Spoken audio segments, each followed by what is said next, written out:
আমরা জানি যে প্রত্যেক ক্রিয়ারই একটি সমান ও বিপরীতমুখী প্রতিক্রিয়া আছে। তার মানে যদি সম্ভাবনা থাকে শঙ্কাও থাকবে। অতএব সম্ভাবনা এবং শঙ্কা নিয়েই কিন্তু এই নতুন রাজনীতি। যেহেতু এই সম্ভাবনা এবং শঙ্কা নিয়ে নতুন রাজনীতি, সেখানে আমরা সম্ভাবনা নিয়ে একটু আলোচনা করি, তারপরে শঙ্কা নিয়ে আলোচনা করব। জি। সম্ভাবনা যদি থাকে, যে সম্ভাবনা হচ্ছে বাংলাদেশের রাজনীতি অঙ্গনে একটি ব্যাপক নাড়া দিয়েছে এই দলটি। এবং নাড়া বলতে আমি বোঝাচ্ছি যে এই নাড়াটি বাংলাদেশের মানুষের দৃষ্টি যে রাজনৈতিকভাবে কি হতে যাচ্ছে এই দেশে এবং রাজনীতি কোন প্রক্রিয়ায় যাচ্ছে সেটি বোঝানোর একটি প্রক্রিয়া একটি রাজনৈতিক দল গঠনের মাধ্যমে। কয়েকদিন আগেই হয়েছে, আপনি জানেন যে এবি পার্টির নির্বাচন হয়েছে, নতুন রাজনৈতিক দল। এবং নতুন রাজনৈতিক দল হিসেবে সেটি এমন ভাবে বাংলাদেশে এসেছে, আমরা সবাই কিন্তু খুশি হয়েছি যে হ্যাঁ, এই রাজনৈতিক দলগুলো নির্বাচিত প্রতিনিধির মাধ্যমে একটি নতুন সম্ভাবনার দ্বার উন্মোচন করেছে। এখন এসেছে একটি নতুন পার্টি। তো আমার প্রথমেই যেটি হচ্ছে খটকা লেগেছে নাম নিয়ে। ধরেন নামটা আমরা দিয়েছি ন্যাশনাল সিটিজেন পার্টি, বাংলায় আমরা বলছি কি সেটি জাতীয় নাগরিক পার্টি। কারণ পার্টি হয়তো বাংলা করি নাই, কিন্তু আমরা একটু একটু তাদের ব্র্যান্ডিং নিয়ে কিন্তু তারা নিজেরাই বেসামাল আমরা বুঝতে পারি। কিভাবে বেসামাল?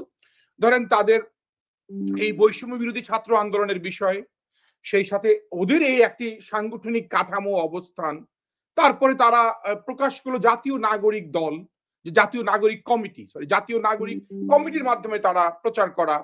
তারপরে তাদের এরপরে আসলো মধুর ক্যান্টিনে তাদের গণতান্ত্রিক ছাত্র সংসদ, এই টাইপের একটি নাম।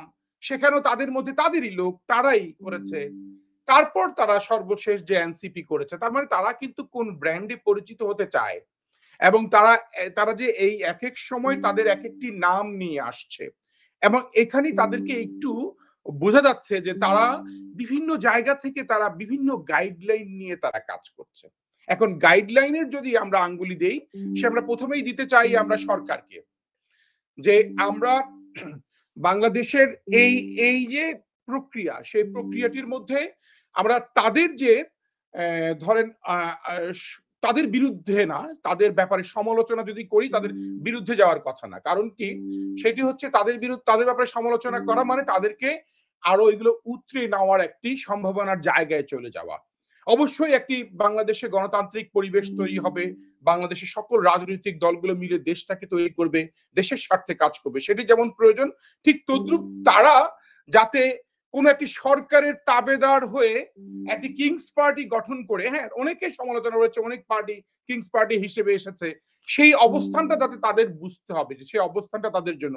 আমরা দেখতে পাচ্ছি অনেকেই বলছে তারা গাড়ি রিকুইজিশন করে নিয়ে এসেছে একটি বিষয়, অনেকে বলেছে যে সরকার তাদেরকে এই অর্থ বা কেউ ব্যবস্থা করেছে, এত বিশাল আয়োজন আয়োজন কোত্থেকে তারা টাকা পেল, এই আলোচনাগুলো কিন্তু থাকতেই পারে। কিন্তু আপনাকে লক্ষ্য রাখতে হবে যে বাংলাদেশের অতীত যদি আপনি দেখেন, বাংলাদেশে কিন্তু অনেক পলিটিক্যাল সেলিব্রিটিরা পলিটিক্স করতে এসেছে নতুন নতুন দল নিয়ে। আপনি যদি আওয়ামী লীগের কথা চিন্তা করেন, আওয়ামী লীগ থেকে বের হয়ে আসছে ধরেন আব্দুর রাজ্জাক, বাকশাল করে আব্দুর রাজ্জাক যখন আসলো, আব্দুর রাজ্জাক বিশাল রাজনৈতিক বড় বর্ষিয়ান রাজনীতিবিদ। সেই বাকশালের পরিস্থিতি বা পরিণতি কোথায় হয়েছে এগুলো তাদেরকে ভাবতে হবে। তাদেরকে ভাবতে হবে এই বঙ্গবীর কাদের সিদ্দিকের কথা, তার এই রাজনৈতিক দলগুলো যে এখনো চলমান কোন জায়গায়, 10টি মানুষ নিয়ে চলার সক্ষমতা রাখছে কিনা তারা, সেটা তাদের দেখতে হবে। একসময় আমরা ঢাকা শহরে দেখতাম মোস্তফা মহসিন মন্টু যুবলীগের প্রেসিডেন্ট ছিল, সে তখন তার ছাত্র সংগঠনটা ছাত্রলীগটাও সে চালাতো, তখন ছাত্রলীগ মন্টু গ্রুপ হয়ে বের হয়ে আসলো। সেই ছাত্রলীগের মন্টু গ্রুপ কয়দিন টিকলো, এই এমন বিষয়। মাহমুদুর রহমান মান্নাও রাজনীতি করে যাচ্ছে, বিশাল সেলিব্রিটি কিন্তু পলিটিক্যালি, তারা ডাকসুর ভিপি ছিল, মানে দুইবার ভিপি ছিল। তার মানে রাজনৈতিক পরিমণ্ডলে তাদের অবস্থান অনেক বেশি স্ট্রং থাকা সত্ত্বেও কি অবস্থা হয়েছে। আপনি বিএনপির দিকে যদি আসেন, বিএনপির মহাসচিব ওবায়দুর রহমান, উনি জনতার দল করেছে, সেই অবস্থাটা কয়দিন টিকেছে। তারপরে বি চৌধুরীর বিকল্প ধারা, আপনি চিন্তা করেন বিকল্প ধারার পরিস্থিতি কোথায়। তারপরে এই যে সামনে নিকটবর্তী অতীতেও যদি আপনি দেখেন, সেখানে ফেরদৌস আহমেদ কোরিশিরা পিডিপি করেছে, যেখানে আমাদের মিলন ভাই ছিল যিনি সবচেয়ে সর্বকনিষ্ঠ মন্ত্রী ছিল বিএনপির, তারা নিয়ে বের হয়ে পিডিপি করেছে, তারাও কিংস পার্টি ছিল কোথায়। এবং আমরা যদি এই কয়েকদিন আগেও যদি দেখি শমশের মবিন চৌধুরী, তৈমুর আলম খন্দকাররা, তারাও যে দলটি করেছে, তার মানে এগুলো কিন্তু বিশ্লেষণের ব্যাপার যে বাংলাদেশের বড় বড় বর্ষিয়ান রাজনীতিবিদরা যে সকল রাজনৈতিক অবস্থান তৈরি করে তারা কোথায় কিভাবে কি অবস্থান করছে। ধর আজকে আমরা মার্চ মাসে কথা বলছি, আজকে মার্চের 2 তারিখ, অত্যন্ত সিগনিফিকেন্ট ডে। কেন? 1 তারিখে যখন ইয়াহিয়া খান অধিবেশন বন্ধ করলো, 2 তারিখ কিন্তু বাংলাদেশে গঠিত হলো কি? সে 71-এর কথা বলছি, স্বাধীন বাংলা ছাত্র সংগ্রাম পরিষদ। স্বাধীন বাংলা ছাত্র সংগ্রাম পরিষদে কে ছিল? নুরে আলম সিদ্দিকী ছিল। 4 খলিফা যাদেরকে আমরা বলি, নুরে আলম সিদ্দিকী, রুহুল কুদ্দুস মাখন, তারপর আসমা আব্দুর রব, শাহজাহান সিরাজ। এই যে 4 জন বাংলাদেশের রাজনীতি অঙ্গনের যে 4 নক্ষত্র, তারা প্রথম তখন 7ই মার্চের ভাষণও হয় নাই। তারা এই স্বাধীনতার যে প্রথম এই যে গাঁথুনিটা দিল, এই যে জোয়ার, সেই জোয়ারে থাকা মানুষগুলোর পরিণতি, মানুষগুলোর ভবিষ্যৎ কি ছিল? আওয়ামী লীগে জায়গা হয় নাই, কিংবা অন্যান্য রাজনৈতিক অপরাপর রাজনৈতিক দলেও তাদের অবস্থান তৈরি করতে পারে নাই। সেটি কারা করেছে? তার মানে এগুলোও কিন্তু বিশ্লেষণ করতে হবে তাদেরকেই। এই অ্যাডভান্টেজ গুলা, ধরেন আমি যদি আপনাকে নিয়ে কোনো অ্যাডভান্টেজ নেই, আপনি আবার আপনাকে নিয়েও আরেকজন অ্যাডভান্টেজ নিবে।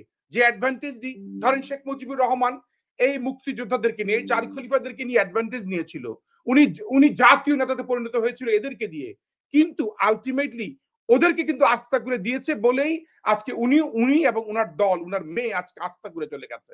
অতএব এই যে ধরেন এরা, তারা এমন কাউকে নিয়ে অ্যাডভান্টেজ নিচ্ছে কিনা, তারা এই বিপ্লবটাকে যদি মনে করে যে শুধু তারা করেছে, কাউকে করে না, কেউ করে নাই। যেমনটি আমি শুনছিলাম যে আবু সাইদের ছবি নিয়ে তারা করেছে, কিন্তু আবু সাইদের পরিবারকে তারা ডাকে নাই। তার মানে এই যে এ ধরনের কর্মসূচি, ধরেন শেখ মুজিবুর রহমান যে নিজে পালিয়ে গেছে, দেশ ছেড়ে পাকিস্তান চলে গেছে, তার পরিবার হেফাজতে ছিল, তার লোকবল সব ভারতে চলে গেছে, স্বাধীনতা সংগ্রাম করে নাই, কিন্তু স্বাধীনতার পুরো অ্যাডভান্টেজটাই শেখ পরিবার নেওয়ার চেষ্টা করেছে। কিন্তু বলতে পারবে না এই 30 লক্ষ শহীদের মধ্যে শেখ পরিবারের একজন লোক শহীদ হয়েছে কিনা, সেটি বলার সুযোগ নাই। তার মানে এই বিষয়গুলো সবগুলোই কিন্তু আমাদের বিশ্লেষণ করার দাবি রাখে। এই নতুন দলের যারা এসেছে তাদেরকে আমি সাধুবাদ জানাই বারবার, প্রতি মুহূর্তে আমি সাধুবাদ জানাই, কিন্তু প্রতি মুহূর্তে তাদের এই বিষয়গুলো আমাদের দেখতে হবে। তারা বলতে চাচ্ছে কি গণতান্ত্রিক ভাবে তারা একটি দল গঠন করেছে। কে ভোট দিল নাহিদকে? এ ধরনের কোনো কথা আছে যে নাহিদ যে আজকে এই দলের প্রধান হলো, নাহিদকে কারা ভোট দিল? সেই তাদের কি ডেলিগেটস কাউন্সিলর রেডি ছিল? রেডি ছিল না। এই কথাগুলো কিন্তু যারা রাজনীতি করে তারা তো অবশ্যই বুঝতে হবে। এবং তারা আলটিমেটলি কোন নামে পরিচিত পেতে চায়? তারা কি এই নামেই, নাকি সেই বৈষম্য বিরোধী ছাত্র হিসেবে আমরা জানবো? তাদেরকে আমরা এখনো ছাত্র নেতা হিসেবেই জানি, কিন্তু তারা মূল নেতার অভিভাবকের জায়গায় চলে যখন এসেছে, তখন অভিভাবকের জায়গায় থাকার জন্য তাদের অবস্থান এবং তারা কতটুকু টেকসই হবে, সেই টেকসই গুলো তারা জানে কিনা। কারণ তারা কি কি আইডিওলজি নিয়ে তারা কাজ করতে চাচ্ছে, তারা কিন্তু আলটিমেটলি মানুষের মনের মধ্যে একটি অ্যান্টাই হাসিনা অ্যাটিটিউড নিয়ে তারা কাজ করছে। ধরেন যে হাসিনা বিরোধী একটি অবস্থান, তাদের প্রতি মানুষের সেই ভালোবাসা, কিন্তু তারা যেগুলো উপস্থাপন করতে চাচ্ছে সেগুলো কতটুকু বাস্তবসম্মত। ধরেন তারা সেকেন্ড রিপাবলিক গঠন করতে চাচ্ছে, সেটার কতটুকু বাস্তবতার দাবি রাখে। তারা নতুন সংবিধান নিয়ে আসতে চাচ্ছে সেকেন্ড রিপাবলিকের মাধ্যমে, গণপরিষদ নির্বাচন তারা দিতে চাচ্ছে, তারা পরিবারতন্ত্রের কবর রচনা করতে চাচ্ছে। এবং এই যে বিষয়গুলো তারা বলেছে পরপর, এই বিষয়গুলো নিয়ে তাদের কোনো মানে পড়াশোনা করা আছে কিনা, তারা কি জানে কিনা? কিন্তু একটা বিষয় নয়ন বাঙালি, এই যে তারা যে বলছে পরিবারতন্ত্রের কবর রচনা করবে। এখন আমার কথা হচ্ছে যদি জনগণ ভোটের মাধ্যমে পরিবারতন্ত্রকেই সাপোর্ট করতে চায়, জনগণ যদি ভোটের মাধ্যমে বারবার জিয়াউর রহমানের পরিবারকে ক্ষমতায় আনতে চায়, এটা তো লেট দ্য পিপল ডিসাইড। আপনি এটা কবর রচনা করার কে? আপনাকে সেই অধিকারটা কে দিল? এই প্রশ্ন যদি আমি করি, এটার কি কোনো ব্যাখ্যা তাদের কাছে আছে? না, ঘটনা হচ্ছে পরিবারতন্ত্রের জন্ম দিয়েছে কারা? ধরেন পরিবারতন্ত্রের জন্ম দিয়েছে পরিবার, নাকি জনগণ, নাকি রাজনৈতিক দলের অপরাপর শক্তিগুলো? ধরেন আপনি শেখ হাসিনাও যখন বাংলাদেশে এসেছে তাকে তো ডক্টর কামাল হোসেন নিয়ে এসেছে, যে তাদের আওয়ামী লীগটাকে যখন বহুদলীয় গণতন্ত্রের প্রবর্তক শহীদ রাষ্ট্রপতি জিয়াউর রহমান বাংলাদেশের সকল দলের রাজনীতি করার সুযোগ করে দিয়েছে তাদের লোকজন। এমনকি বিএনপিতেও যদি আপনি দেখেন, যদি আমরা বলি পরিবারতন্ত্রের কথা বলি, জিয়াউর রহমান তো বেগম খালেদা জিয়াকে রাজনীতিতে আনেন নাই, উনি তো এনে বসিয়ে দিয়ে যান নাই। এবং এমনও হয়েছে যে এই যে বর্তমানে আপনারা তারেক রহমানকে দেখছেন দলের ভারপ্রাপ্ত চেয়ারম্যান, তাকে কিন্তু বেগম খালেদা জিয়া উনি নিজেই, যখন উনাকে জনগণই যখন প্রচন্ড একটি চাপের মুখেই রেখে, ধরেন তাকে বগুড়ায় প্রথমে সদস্য করেছে, তারপর এবং যদি সকল রাজনৈতিক দলের কর্মীরা যদি মনে করে, আপনি বাদ দিলাম শীর্ষ নেতাদের কথা, আপনি এলাকায় গিয়ে দেখেন যে এলাকার এমপি তার ছেলেকেই ওই ওই দলের পার্টির লোকজনগুলো চাচ্ছে না, উনার ছেলেই সবচেয়ে বেশি যোগ্য, উনার ছেলেকেই আনতে হবে, তাহলে সেই পরিবারতন্ত্রটি কিন্তু রাজনৈতিক দল সৃষ্টি করছে না, মানুষের মাইন্ডসেট সে জায়গায় সৃষ্টি হয়েছে যে মানুষ ভাবে যে এই পরিবারের কাছে হয়তো আমরা নিরাপদ, কিংবা মানুষ ভাবে এই পরিবারকে ভয় পায়, অথবা এই পরিবার কেন্দ্রিক একটি বলয় সৃষ্টি করতে চায় যারা কিছু অ্যাডভান্টেজ দিচ্ছে। অবশ্যই আমি পরিবারতন্ত্রের পক্ষে আমি ঢালাও ভাবে না, আমি পরিবারতন্ত্রের বিরুদ্ধে, আমি নিজেও পরিবারতন্ত্রের বিরুদ্ধে কথা বলি, এবং পরিবারতন্ত্রের বিরুদ্ধে কথা বলি এজন্যই যাতে সর্বস্তরের মানুষ বাংলাদেশে রাজনীতি করতে আসে। সর্বস্তরের মানুষ যদি রাজনীতি করতে না আসে তাহলে আগামী দিনের যে যে সম্ভাবনা, সেই সম্ভাবনা থাকবে কিভাবে? কারণ আপনি জানেন যে ৬-৭ কোটি ভোটারও যদি হয় সেখানে ৩ কোটি নতুন ভোটার।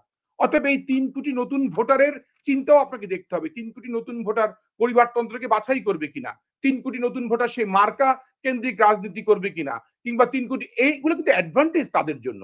এই অ্যাডভান্টেজ গুলা তারা রিয়ালিস্টিক পথে না হেঁটে তারা যে কাজগুলো করতে চাচ্ছে, ধরেন তারা তাদের মাইন্ডসেটে হয়তো কেউ ঢুকিয়েছে, দেখো দিল্লির কথা ভাবো, কেজরিওয়ালের কথা ভাবো, সে কিভাবে অল্প সময়ের মধ্যে কিভাবে দিল্লির মুখ্যমন্ত্রী হয়েছে, ভাবো আন্না হাজারিকে ব্যবহার করে কিভাবে কেজরিওয়াল অনেক বড় লিডারশিপ পেয়েছে, যে সামাজিক আন্দোলন করে সামাজিকভাবে নেতৃত্ব পেয়ে, কিন্তু কেজরিওয়াল তো একটা সামাজিক অবস্থানে ছিল, কেজরিওয়াল একটা সিনিয়র মানুষ হিসেবেই কিন্তু রাজনীতির না করলেও সামাজিক নেতৃত্ব দিয়ে এসেছে দীর্ঘদিন, এবং তাকে দুর্নীতি বিরোধী অভিযানে সে অংশগ্রহণ করে অবস্থান করে দিল্লির মুখ্যমন্ত্রী হয়েছে। কিন্তু এখন কি, এখন তো তার পরিণতি আবার ভালো না, এখন আপনি দেখেন তাকে কিন্তু সেই দুর্নীতির দায়ে কিন্তু জেল খাটতে হয়েছে, তার রাজনৈতিক দলের কিন্তু পতনও হয়েছে। অতএব এটি তারা এগুলো নিয়ে এক এক পেশে ভাবনা ভেবেছে। তারা হয়তো ভেবেছে তুরস্কের কথা, এরদোগানের কথা ভেবেছে, যারা ১ বছরের মধ্যে ২০০১ সালে গঠন করে গিয়ে ২০০২ সালে অবস্থান তারা এত বড় অবস্থান নিল। এরদোগানের অবস্থান তো সে একটা মেয়র ছিল ইস্তাম্বুলের। মানে এখন তাদেরকে ভাবতে হবে যে মানুষ যে কথাগুলো বলছে সে বলার যাতে সুযোগ না পায়, মানুষ যাতে বলতে না পারে তুমি তো ছাত্র, তুমি টাকা পেলা কোথায়, তুমি তো কোনো কর্মজীবী মানুষ না, তোমার তো কোনো পেশা নাই, তুমি বলতে চাচ্ছ বাংলাদেশের ভালো মানুষরা রাজনীতি করুক। ভালো মানুষ বলতে তার আমরা পেশাগত দিক দেখতে চাই, তার শিক্ষাগত যোগ্যতা দেখতে চাই, এগুলো দেখেই তো আমরা ভালো মানুষ যাচাই করবো। আমরা ভালো মানুষ কিভাবে যাচাই করবো? তার মানে তুমি শিক্ষাগত যোগ্যতা থেকে হারিয়ে যাচ্ছ, এখনই রাজনীতি করছো, দিন রাত রাজনীতি করছো, উপদেষ্টা হচ্ছ, কিংবা বিভিন্ন জায়গায় জায়গায় তুমি দল গঠন করছো, সেখানে তুমি তোমার ছাত্রত্ব হারাচ্ছ, তারপরে তুমি পেশাগত জীবনে কিভাবে নামবা? তুমি রাজনীতির এমন একটি মোহে ঢুকে গেছো, তোমাকে তো বলতে পারছি না যে তুমি চিকিৎসক, তুমি প্রকৌশলী, তুমি আইনজীবী, তারপরে তোমার পেশাগত অবস্থান তৈরি হচ্ছে না। তারপরে পেশাগত অবস্থান যখন তৈরি না হবে, মানুষ পরবর্তীতে তাদেরকে ভালো মানুষ কিভাবে ভাববে? তখন তো টাকা পাইলো কই? এই প্রশ্ন তারা করতেই পারে। এবং তারা যে রিয়েলিস্টিক ভাবনা, ধরেন এই গণপরিষদ, সেটি কতটুকু অন্যান্য অপর রাজনৈতিক দলগুলো বিষয়গুলোকে মেনে নেবে, কারণ সবাইকে নিয়ে যদি একটা এক্সক্লুসিভ ইনক্লুসিভ আমরা ব্যবস্থাপনা তৈরি করতে চাই, সেটা আমাকে অপরকেও ভাবতে হবে। এখন সেকেন্ড রিপাবলিক আমি বলে ফেললাম, সেকেন্ড রিপাবলিকের বিষয়ে আমার জানা আছে কিনা, যে আমি সেকেন্ড রিপাবলিক, হ্যাঁ সেকেন্ড রিপাবলিকের কনসেপ্ট আমরা দেখেছি, আমরা ফরাসিতে দেখেছি, first second third fourth fifth Republic পর্যন্ত এসেছে, আমরা পোল্যান্ডে দেখেছি থার্ড রিপাবলিক পর্যন্ত এসেছে, আমরা স্পেনে দেখেছি। তার মানে এই রিপাবলিক গুলো হয়েছে কি, হ্যাঁ রাজতন্ত্রর পতন করেছে, রাজতন্ত্রের পতন থেকে হয়তো একটা ব্যক্তি অবস্থান করেছে গণতান্ত্রিক পরিবেশে, তারপর আবার হয়তো সে একনায়কতন্ত্র হয়ে উঠেছে, সে একনায়কতন্ত্র পতন করে আবার গণতান্ত্রিক পরিবেশে নিয়ে এসে একটি নতুন সংবিধানের মাধ্যমে তৈরি করেছে। এখন তাহলে সেকেন্ড রিপাবলিক না হয়ে অনেক প্রশ্ন উঠতে পারে, যেটা থার্ড বা ফোর্থ রিপাবলিক বাংলাদেশেও হয়তো হয়েছে, যখন বাংলাদেশে যে আমরা যদি বলি জিয়াউর রহমানের সময়টা সেই যে বহুদলীয় গণতন্ত্র নিয়ে আসা, চতুর্থ সংশোধনী পঞ্চম সংশোধনী হয়ে যাওয়া, তারপরে এইবারের সেকেন্ড রিপাবলিক হতে পারে। বা আমরা যদি বলি আর একটি সংগ্রাম হয়েছে, স্বৈরাচার বিরোধী আন্দোলন করেছে যখন হাসিনা খালেদা মিলে যৌথভাবে, তখন যে তাদের একটি গণতান্ত্রিক যে আন্দোলন ছিল, স্বৈরাচার পতনের আন্দোলন, সেখানে আবার গণতন্ত্র পরিবেশ ফিরিয়ে আনা। তার মানে এগুলো ডিবেট, এগুলো নিয়ে আমি মনে করি এমন একটা কিছু করা উচিত ছিল না যেখানে নিয়ে প্রচুর ডিবেট হবে এবং যে ডিবেট গুলার সমাধান আসবে না। এখন তাদের গার্ডিয়ান যদি চায়, তাদের অভিভাবকরা যদি চায় তাদেরকে দিয়ে ডিবেট করে আমি বিলম্বিত করব সবকিছু, তাহলে কিন্তু ভিন্ন বিষয়। হ্যাঁ, আমি গণপরিষদের কথা বলে অনেক বিলম্বিত নির্বাচনের দিকে নিয়ে যাব, সেখানে 1 বছর 2 বছর সময় পাবো, রিপাবলিকের কথা বলে দ্বন্দ্ব লাগিয়ে দিব, সেখানে আরো কোনো দ্বন্দ্ব চলতে থাকবে, এই তাহলে এটা ভিন্ন খাতের কথা, তাহলে কিন্তু সেটা আমরা বুঝে উঠতে পারছি না যে তাদের চিন্তাটা কোন জায়গায় গিয়ে ঠেকেছে। এখন সবচেয়ে বড় জিনিস হচ্ছে তারা সফল কি সফল না, যদি আমি এক কথায় বলতে চাই, তারা মনে হবে বিশাল ব্যাপক সংখ্যক গণজমায়েত করেছে, কিন্তু তারা সফল না। কেন সফল না? তারা বাংলাদেশের সকল রাজনৈতিক দলগুলোর পালস বুঝতে পারে নাই, নাম্বার ওয়ান। নাম্বার টু, আন্তর্জাতিক মহলে তাদের যে অবস্থানটি, যে হোমওয়ার্ক করা দরকার ছিল, সেটি তারা করে নাই বলেই তারা তারা বাংলাদেশের কোনো রাষ্ট্রদূত থেকেই, কোনো রাষ্ট্র, কোনো এম্বাসি থেকেই কাউকে আনতে পারেনি। শুধু পাকিস্তান এসেছে, ভ্যাটিকান সিটি থেকে এসেছে, সিগনিফিকেন্ট কাউকেই তারা পায় নাই। কারণ তাদের সাথে আমি মনে করি তারা সে ধরনের হোমওয়ার্ক তারা করে নাই। তারা যেমন ডিসেম্বর মাসে একটা ডাক দিয়েছিল, তারা তারা যা করতে চায়, তারা একটা বিপ্লবী সরকার, যেটা যেটা মিস করেছে, যে ট্রেনটি, একটা ট্রেন মিস করার পরে যদি আপনি সেই মিস ট্রেন নিয়ে আপনি যদি স্বপ্ন দেখেন, কল্পনা আঁকেন, তাহলে সেই স্বপ্ন এবং কল্পনা কোনো কাজে দিবে না। কারণ তারা যদি যদি আজকে বিপ্লবী সরকার গঠন করত, তাহলে সেটা জাতীয় সরকারের আদলে করতে পারতো, এই সেকেন্ড রিপাবলিক ঘোষণা করতে পারতো, এই নতুন সংবিধান নিয়ে আসতে পারতো, দেশটাকে নতুন করে সাজাতে পারতো। কিন্তু তারা সেই ট্রেনটা মিস যেহেতু করেছি, অতএব সেটা নিয়ে আমি মনে মনে মন কলা খেয়ে তো লাভ নাই। আমাকে তো প্র্যাকটিক্যাল একটি রাজনৈতিক বন্দোবস্ত করতে হবে, যে রাজনৈতিক বন্দোবস্তে কোনো দ্বন্দ্ব হবে না, হানাহানি হবে না। আমি যদি মনে করি আমি দ্বন্দ্বটা নিয়ে আসবো বাংলাদেশের বৃহৎ রাজনৈতিক দলের সাথে, তাহলে তারা তো অঙ্কুরেই বিনিষ্ট হয়ে যাবে। আমি চাই না তারা অঙ্কুরে বিনিষ্ট হোক। তারা যদি প্রতিপক্ষ মনে করে, তারা এমন কথাগুলো তারা যদি বলে, তারা যদি ইঙ্গিত করে কোনো দলকে, যে কই ছিলা 17 বছর, ব্যানার ধরার লোক নাই যাদের, এই ধরনের কথা, ইঙ্গিতবাহী কথা, এগুলো বিশ্বাসযোগ্য না। কারণ তাকে বুঝতে হবে আরেকটি রাজনৈতিক দলের একটি ওয়ার্ড পর্যায়ে রাজনীতির যে নেটওয়ার্ক, যে জাল বিছানো, সেই জালের সাথে পাল্লা দিয়ে তারা 300 আসন না, তারা 50টি আসনে 50টি লোকের নাম তারা বের করতে পারবে আগামী আগামী 6 মাসে? পারবে না, সম্ভব না। কারণ এই লোকগুলো যারা তৈরি হয়ে এসছে বাংলাদেশের বিভিন্ন আসনে, বিভিন্ন এলাকায়, তারা কিন্তু দীর্ঘদিনের রাজনীতির পথ পরিক্রমায় তৈরি হওয়া মানুষ।